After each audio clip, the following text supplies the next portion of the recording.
Hey everyone, welcome into another edition of First and North. I am Tina Wynn, and joining me this week on the show, the voice of the Lions, Dan Miller, from Fox Milwaukee, Tim Van Voren, and from Fox Minneapolis, Ahmad Hicks. Fellas, Super Bowl 60 is set in Santa Clara. The top seed in the NFC, the Seattle Seahawks, will take on Drake May and the Patriots. It's a rematch from 11 years ago. Super Bowl 59, where Malcolm Butler picked off Russell Wilson at the 1-yard line. Before I get to that, though, guys, the joke has always been the NFL, this league, is somehow, some way scripted. A little hard to argue against that since the league shared this on September 4th. As you see here, yeah. If we zoom in all the way up front, what do you see? Guys, we see Sam Darnold and Drake May. Coincidence? I mean, I think not. Tim, I'll start with you. What was your initial reaction when you saw this matchup? Well, first of all, Super Bowl 60 was Saturday night, or Sunday night, I guess I'd say, in Seattle. That was the game that mattered. So this one, I guess the script is in place there if you believe in that stuff, Tina. I'm not big on that scripting stuff. I think you play the games, but hey, we're all talking about it, so there's something. Hey, the Seahawks entered week 1 of the season with 60-1 odds to win the Super Bowl. Longer odds than every NFC West team, including the Cardinals. The Patriots had 80-1 odds. We'll see if Seattle can avenge their Super Bowl 49 loss there. Ahmad, the last Vikings QB and offensive coordinator, Sam Darnold and Clint Kubiak, are headed to the Super Bowl. How are Vikings fans taking this, seeing their former QB, Sam Darnold, getting ready to play in the Super Bowl here? Oh, the narratives are already being created, Tina. Everyone around town's like, what if we would have just kept Sam Darnold? If we would have kept Sam Darnold, we would be right there. It's like, yeah, maybe, sort of, but who knows what that offensive line would have been like. The running game, the defense, not as good as Seattle, but they are pretty good. But, you know, everyone in Minnesota loves to harp on something when the season ends and blames it on another reason. So this is just another, you know, chapter to the saga that they have here in Minnesota for sports and the Minnesota Vikings, that is. Let's not forget, though, this has no doubt been a very long and windy road here for Sam Darnold, who was in the same draft class back in 2018 as who? Baker Mayfield, Josh Allen, Lamar Jackson, Josh Rosen, Mason Rudolph. Darnold was taken 3rd overall there to what team? The Jets. And since then, he's played for the Panthers, the 49ers, and, of course, the Vikings last year. Now with the Seahawks on, do you believe it was a mistake here to let him go? I mean, that's the big storyline for us here in Minnesota right now. Everyone can make a case why it was a mistake to let him go, and everyone else can make another, you know, case for why they should have let him go, because then they would have just kind of hamstrung their team and their roster and not really been able to upgrade at any other position. So, I mean, we can go back and forth on this situation, but I think the moral of the story is Sam Darnold revived his career here, and he went out and just continued where he picked up where he left off last year. Had 2 rough games against 2 opponents, should I say, the Lions and the Rams, and he kind of avenged, you know, those tough games against the Rams this season. So if he goes out there and wins the Super Bowl, everyone in Minnesota will tell you they should have kept Sam Darnold. If he goes out there and loses and doesn't have a spectacular performance, they'll say, okay, maybe that's why we didn't re-sign him. So you can look at it both ways here. Well, speaking of another quarterback who is performing well this season, Dan, on the other side of the coin, the Rams lost, and questions are starting to rise if Matthew Stafford should retire. He's played at an MVP level all season long. Do you think he has another season left in him? I think he does. I think should comes down to whether or not Matthew Stafford wants to continue to play, and that's going to bring into consideration the direction of the Rams, what they plan on doing, how they plan on facilitating that roster going forward. But Matthew showed that he can surely play. And you could see that he had a good game against Seattle. They just didn't find a way to get it done, and their defense really let them down in that game. And a special teams mistake obviously set the Seahawks up as well. So, look, I think Matthew, knowing him from his years here, will probably take a little bit of time to think about it. I don't know if he's got his mind made up yet, but I'm not going to be surprised either way. He has played through a lot of injuries. He has put his body through a lot of trauma and certainly feels it and will feel it going forward for the rest of his life. So the question is that it for Matthew Stafford on the field, and is he ready to go jump into a cushy TV job somewhere? Or does he feel like there is still a chance that this team can come back, finish the job that they started this year, win another Super Bowl, and get that done? So I think all those things go into his thinking and what he does. Like I said, guys, I'm 50-50 on what he does going forward. Well, time will tell if Matthew Stafford will be returning for next season. Guys, let's dive into award season now. The NFL released the finalists for the 2025 season. Let's start with AP Coach of the Year, Ben Johnson, Liam Cohen, Mike McDonald, Kyle Shanahan, and Mike Vrabel. They narrowed it down to 5. But the hard part now is narrowing it down to 1. You can certainly make a case for all of these guys. If you ask me, my choice for Coach of the Year, Bears head coach Ben Johnson, because no one, absolutely no one had the Bears clinching the NFC North and posting their first winning season since 2018.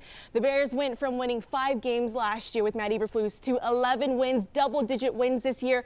And look, they didn't just make the playoffs. They were the number 2 seed in the NFC, made it all the way to the divisional round, and on the way picked up their first postseason win in 15 years. That's been a long time. He's taken this team from worst to first. The turnaround has been remarkable. Teams will now be afraid to face Ben Johnson, Caleb Williams, and this Bears team moving forward. Tim, who you got as your vote? I'm with you, Tina, to be honest with you. And I know Packer fans would say, oh, that's tough to swallow. But I think you have to look at the stamp that Ben Johnson has put on that team in Chicago, the way they played as the season went along, the confidence they had at the end of the year. They very easily could have won the last playoff game that they didn't win and kept going. So I definitely think Ben Johnson, and that's a nice pack of coaches there. I think the improvement in Jacksonville, the improvement in New England, you have to credit the coaches in all those situations. But I would go for Ben Johnson this year, too. And I'm guessing that he's going to lead with his chin as he goes forward with that franchise. Dan, who you got? I'm going Mike Vrabel. I mean, Okay. that team is 4-13 in each of the last 2 years. And for him to come in there, and yeah, you got Drake May, and that's a huge step. But that turnaround for New England, after what they had been through, to come back, look, legendarily, it is a easy schedule that they went through. It is one of the easier schedules we've seen in years, but to pull that thing together, to keep them together, to get them through the playoffs, and to get to a Super Bowl, and obviously those votes go in before the postseason, I would probably end up going with Mike Vrabel in there. Just to that turnaround, to me, wasn't just one 4-13 season. It was 2 4-13 seasons, and they were miserable, but he gave them direction and obviously has them now on the brink of a championship.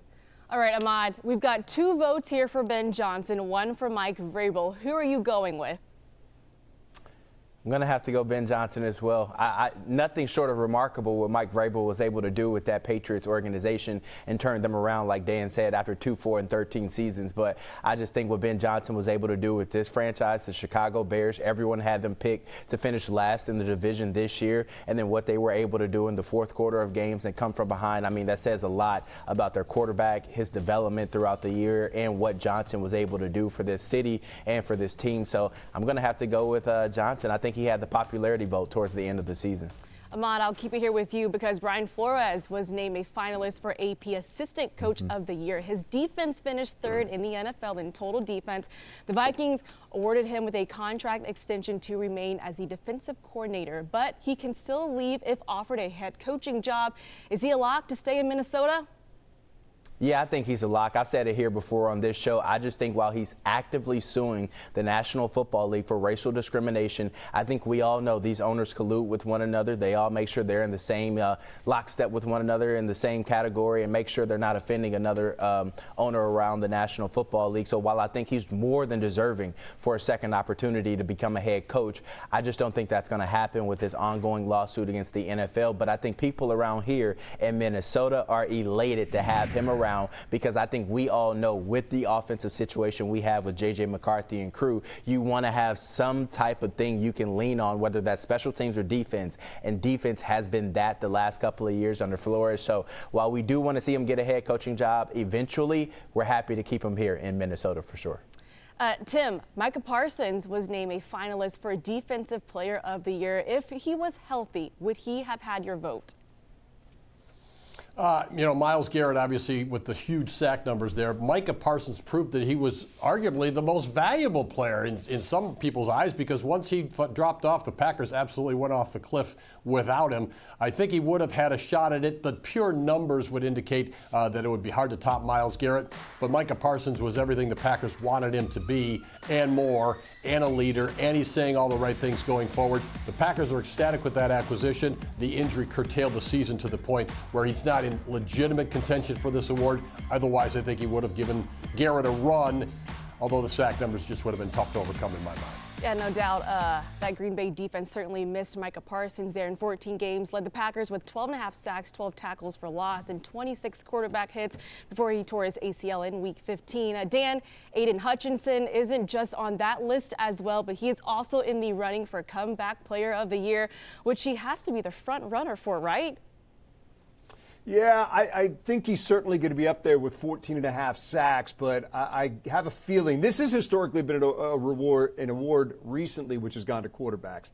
I don't think Dak Prescott's going to win it. Trevor Lawrence, I don't think, is going to win it. If I had to say I think it's going to be somebody, I think it's going to be Christian McCaffrey. I think the numbers that he put up playing in all of San Francisco's games, career high in touches, which is just insane for a running back his age with all the mileage that he has on it. He was just amazing this year. And look, in all these categories, you can argue for everybody that's up there on that screen because they are all deserving. I mean, Myles Garrett is on another planet when it comes to Defensive Player of the Year. But these guys all have great stories. Aidan obviously is coming off a very serious leg injury, and to come back with 14.5 sacks deserves all the credit in the world.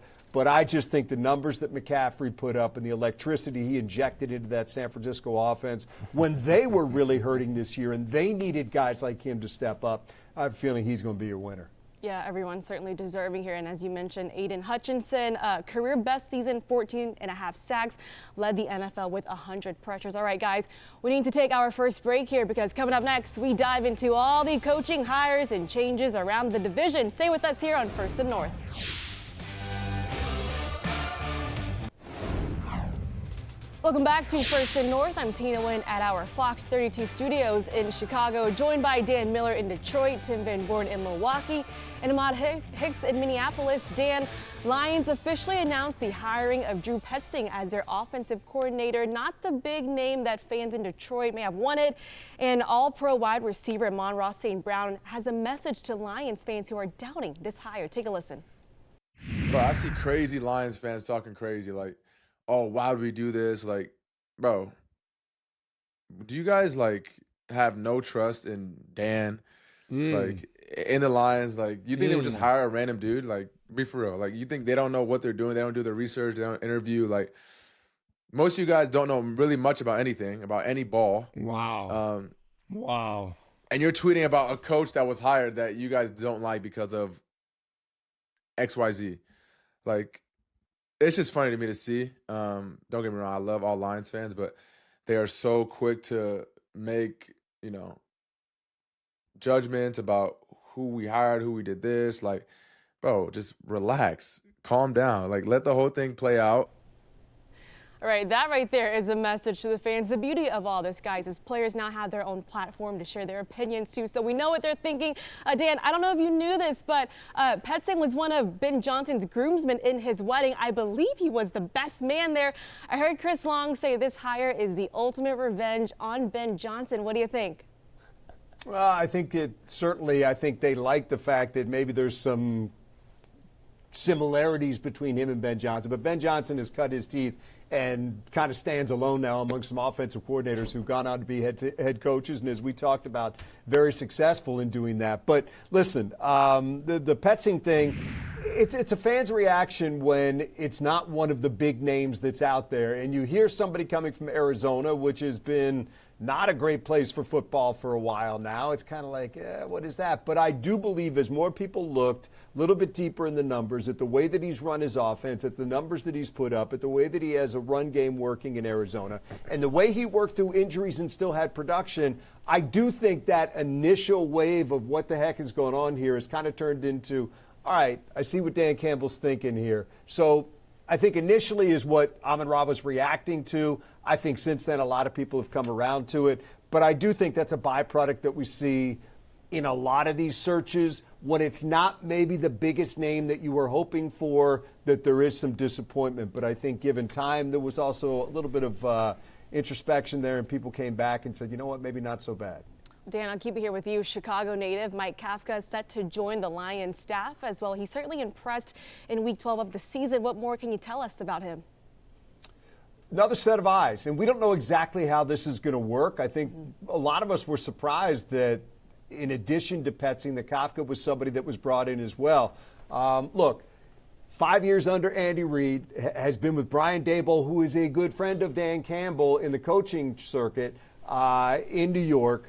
Came into Ford Field and put up over 500 yards with Jameis Winston at quarterback against the Lions. So they saw all they needed to see of him on that day. They could not stop him. They could not stop his offense. They couldn't stop Winston that day. So that was a great thing to put on his resume that happened right in front of the Lions. So, look, passing game is where he seems to excel, and running game is where Petzing seems to excel. So you bring these things together, and you can see what Dan Campbell is thinking there, how this all works out, and what the delineation is in terms of duties. That's what I think we're all wondering at this point. Well, here in Chicago, for the Bears, no changes at offensive coordinator next season right now. Declan Doyle has officially withdrawn his name for consideration with the Eagles, but the Ravens requested an interview for their offensive coordinator opening. The 29-year-old is highly thought of throughout the NFL. Ben Johnson described him as, quote, extremely detailed-oriented and organized. Doyle spent 4 seasons with the Saints as an offensive assistant under Sean Payton, followed him to Denver for 2 seasons, was the Titans coach there. Just wrapped up his first season as an OC here in Chicago. Did not call plays this past season. Ben Johnson here was the main play caller, but assisted in developing the game plan week by week. I think this is a good move for him right now. Why? Because, guys, he's still a young coach. It gives the Bears offense and Caleb Williams stability heading into another year. Instead of him jumping too fast, he can continue to grow and learn from Ben Johnson, ultimately setting himself for something bigger and better down the road. Tim, up in Green Bay, Packers named former Cardinals head coach Jonathan Gannon as their DC. No secret that he struggled in Arizona there with the Cardinals. How much of this hire is banking on what he did in Philadelphia? A lot of it. And I think the experience of being a head coach will be a benefit. I know Matt LaFleur liked that Jeff Hafley, the previous defensive coordinator, had been a head coach, albeit at the college level, but had the idea of, hey, this is where the buck stops. This is the way I have to have a larger overview of what's going on with my unit or with my team. Jonathan Gannon obviously didn't win a lot of games in Arizona as the head coach, but he did get that experience. He had some highs and lows. Let's face it, some of his social media stuff, basically flopped. He had the issue on the sidelines, unhappiness with the player. Those are all things he's had to overcome.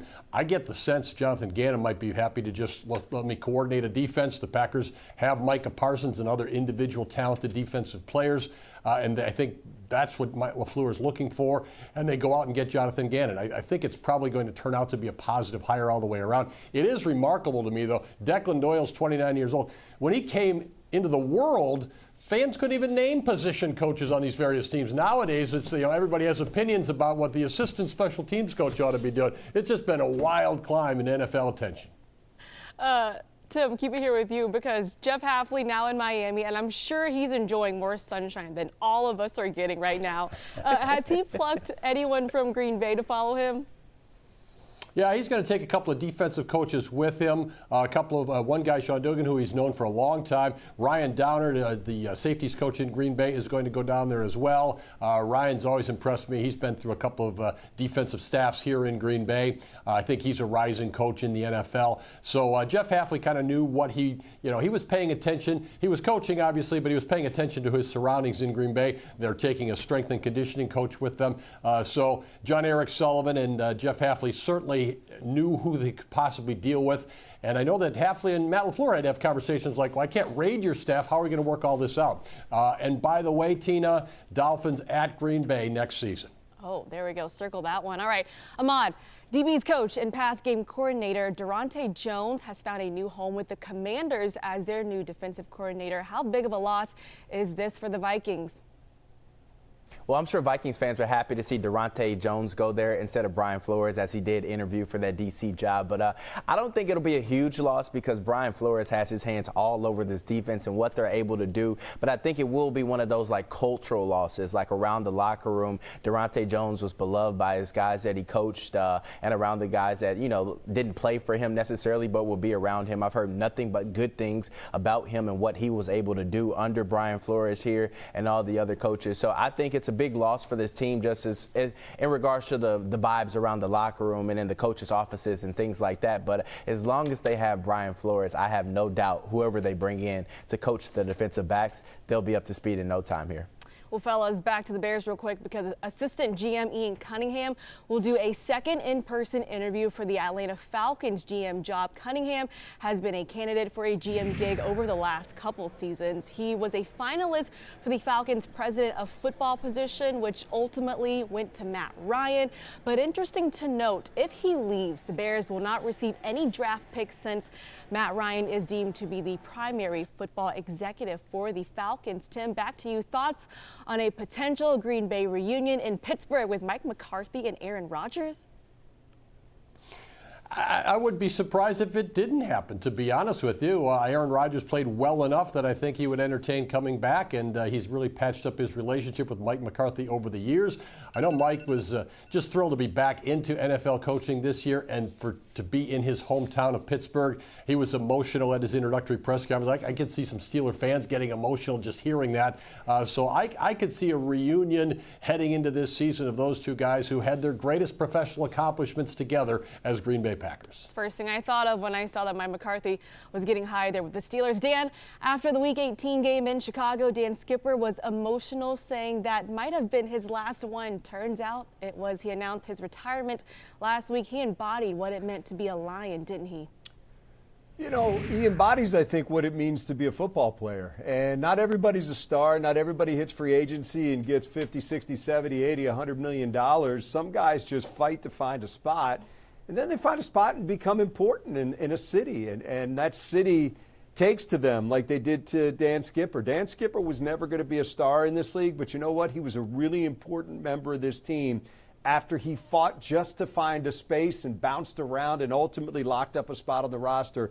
Whatever they needed, whether it was guard or it was tackle or it was coming in as the sixth offensive lineman, he was going to do it. And Dan Skipper, I think, is the kind of guy that coaches have to have, because you need some guys that aren't breaking the bank, and you need some guys that have versatility that you know that they can cover anything you need. That was Dan Skipper. He's going to be missed. That's a guy that people will talk about fixing the center position and fixing the left tackle position. That backup tackle position that Dan Skipper handled for a number of years, that's another hole that this team has to fill.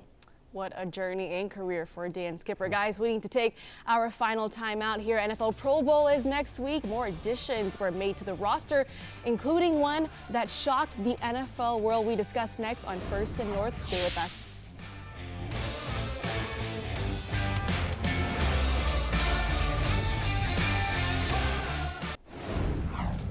Back here on First and North, Tina, Dan, Tim, and Ahmad with you. Pro Bowl games start a week from today, and a few alternates were named. That included Green Bay's Keyshawn Nixon being named to his first Pro Bowl. And here in Chicago, Nashawn Wright wasn't named a starter, but finally got the nod he deserves. He's one of 4 Bears players to be named to the Pro Bowl. Guys, here's one that we call mind-boggling. Shocked not only me, but the NFL world. Shedeur Sanders being added to the Pro Bowl roster. Dan, I'll start with you. What do you make of this? I make that there weren't enough guys available. And you have to keep going down the list and say, do you want to play? Nope, injured. Do you want to play? Nope, just don't want to go. And you keep going. And finally somebody's going to say yes, and it was Shedeur Sanders. And look, I don't want to cast anything on him as to where his career is going to go. That book is still being written. Surely is not a Pro Bowl quarterback this year. But that just tells you where this thing is at right now, and how they got to him ultimately is there's just not enough guys. Tim, I believe he was a 5th-round pick, and now he got his first Pro Bowl nod. Make this make sense to us here. Well, I don't know about you guys, Tina. My anticipation for the Pro Bowl is kind of like Shedeur Sanders on draft weekend. Just drop, drop, drop year after year after year. It's the obligatory 20 seconds of highlights on your Sunday night when you're anchoring that night. It's just declined so much that it's not much of an event. The prestige is being named a Pro Bowler, and now Shedeur Sanders can say he's that. Ahmad, if players have no interest in doing it, why do they significantly impact contracts and negotiations? You know, that's $1 million question, Tina. I don't know why it's impacting their contracts, because let's be real, who's watching the Pro Bowl? No one wants to see these guys go play flag football or 7-on-7 or these little drills that they go through. Like, I could care less. I do not look forward to all Pro Bowl weekend for the NFL anymore. It lost my interest maybe back when Sean Taylor hit the punter. That's when it was real for me. Guys, one thing's for sure, though. He now joins an elite club of rookies to make the Pro Bowl. Everyone, great show as always. For Dan, Tim, and Ahmad, I am Tina Nguyen. Thanks for watching, and we'll see you next week here on First and North.